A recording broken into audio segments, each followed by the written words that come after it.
Bienvenue à Arcadia Dyslexia Africa, ADA, la seule et unique chaîne bilingue pour la lutte contre la dyslexie en Afrique.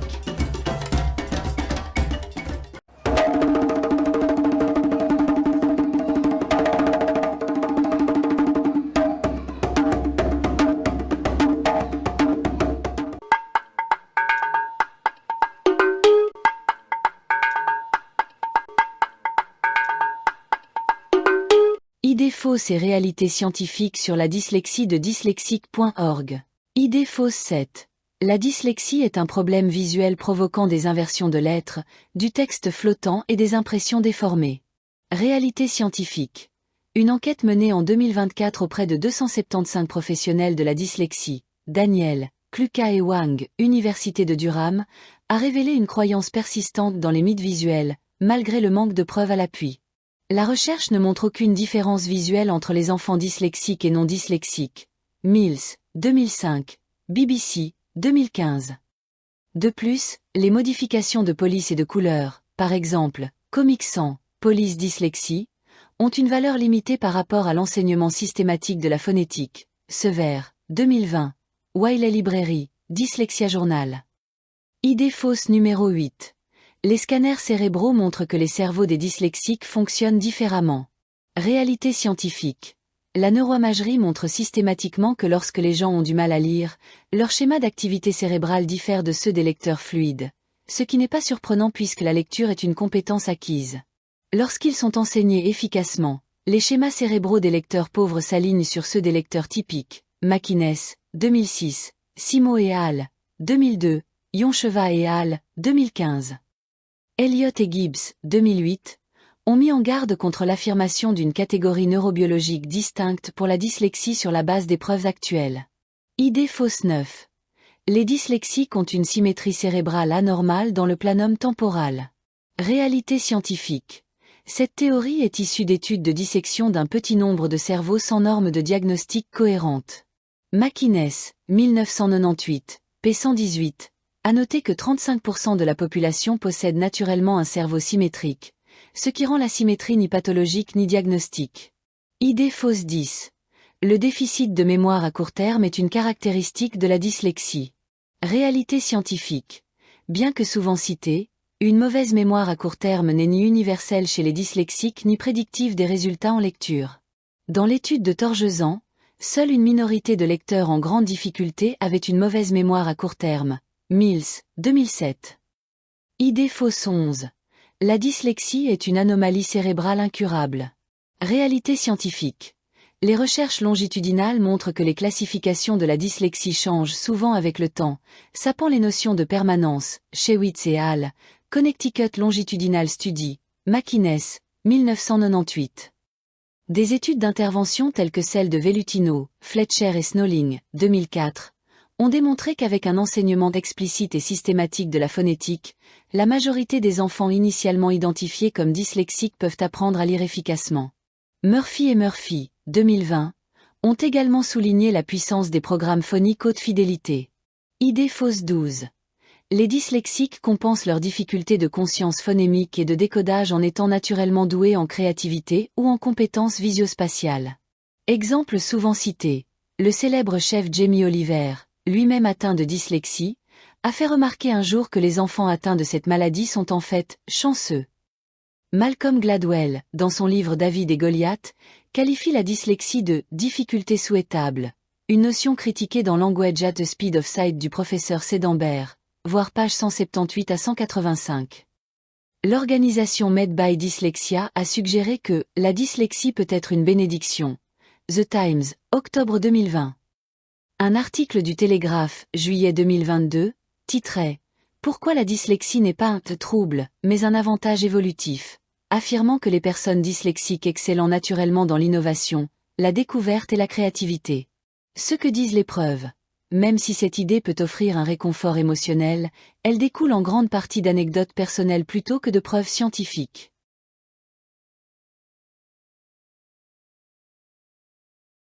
Comme le dit un parent d'enfant dyslexique, être incapable de lire n'est pas un don ni un super pouvoir, et suggérer le contraire n'est pas utile. Amanda, via Twitter X. Myriam Fein a fait écho à cette préoccupation en déclarant « Il n'existe aucune preuve reliant la dyslexie à ses talents. Cela peut faire du bien d'y croire, mais l'exactitude compte, surtout lorsque ces idées pourraient avoir des effets négatifs involontaires. » Twitter X. Le regretté Martin Turner, ancien responsable de la psychologie chez Dyslexia Action, s'est fermement opposé à ce mythe. Il a qualifié de « parodie » de présenter la dyslexie comme un bonus, compte tenu de la détresse qu'elle provoque. C'est un mythe selon lequel il existe des talents compensatoires. Les dyslexiques affluent vers les arts visuels non pas parce qu'ils sont particulièrement créatifs, mais parce qu'ils sont stressés. Jardine, 2001. Une étude réalisée par le Dr Rice et le professeur Brox est parvenue à une conclusion similaire. Ils ont noté que même si la croyance selon laquelle les difficultés en lecture s'accompagnent souvent de dons extraordinaires peut sembler séduisante, des recherches rigoureuses n'apportent que peu ou pas de soutien à cette hypothèse. Rice et Brox, 2004, p. 18. Une étude de l'Université d'Édimbourg a testé si les personnes ayant des difficultés en lecture possédaient une créativité accrue. Les résultats ont montré le contraire. De plus grandes capacités de lecture étaient en réalité corrélées à une plus grande créativité, même lorsque le QI était pris en compte. Une étude chilienne récente a également étudié ce lien, ne trouvant aucun support à l'idée selon laquelle les troubles de la lecture sont associés à une amélioration des performances créatives. Comme l'a dit un jour le Télégraphe, il y a désormais une « guerre des mots » pour savoir si la dyslexie est une malédiction ou une bénédiction. Léa Hardy, octobre 2020. Idée fausse 13. La dyslexie peut être diagnostiquée avec précision par un psychologue scolaire ou un enseignant spécialisé à l'aide de tests spéciaux. Réalité scientifique. Il n'existe actuellement aucun test scientifiquement validé permettant de distinguer de manière fiable les personnes souffrant de dyslexie et les autres lecteurs pauvres. L'éducateur Elliott, 2005, a déclaré « Après des décennies de travail en tant qu'enseignant, psychologue scolaire et universitaire, je manque de confiance en ma propre capacité, ou en celle de quelqu'un d'autre de diagnostiquer avec précision la dyslexie. TES. Johanna Stambridge, psychologue pédagogique principale, 2022, a souligné le problème persistant. Non seulement il est impossible de définir un sous-groupe clair de lecteurs en difficulté comme dyslexique, mais le fait de porter cette étiquette ne modifie pas de manière significative la manière de répondre aux besoins d'alphabétisation d'un jeune. La recherche a révélé des idées fausses largement répandues parmi ceux qui évaluent la dyslexie. Puisqu'il n'existe aucune définition opérationnelle ou juridique universellement acceptée en Angleterre, Singleton, 2009, p. 16, les évaluations spécialisées évitent souvent de recourir à un diagnostic ferme. Au lieu de cela, les rapports décrivent généralement des faiblesses spécifiques dans le développement phonologique, voire idées fausses 2, ou utilisent des expressions vagues et sans engagement comme un ensemble de difficultés caractéristiques de la dyslexie, un profil dyslexique ou à risque de dyslexie SPLD, voire idée fausse 5. Idée fausse 14. La dyslexie existe dans tous les pays. Réalité scientifique. Dans les pays anglophones, les tests d'exactitude en lecture sont le principal et parfois le seul outil pour mesurer les compétences en lecture et identifier la dyslexie. McInnes, 2002. Dans les pays dotés d'une orthographe transparente comme l'Autriche, la Finlande et la Grèce, presque personne ne lit les mots de manière incorrecte. Seymour, 2007, p. 299. Par conséquent, les tests de précision de lecture ne sont pas utilisés. Au lieu de cela, la maîtrise de la lecture et la compréhension sont évaluées. Par conséquent, ce que l'on appelle dyslexie dans les pays anglophones signifie quelque chose de complètement différent ailleurs. McInnes, 2002. Seymour, 2007, p. 297. Stringer, 2009, a soutenu que si la dyslexie était une condition universelle, des pays comme le Nicaragua et la Corée du Sud n'auraient pas atteint des taux d'alphabétisation proches de la perfection.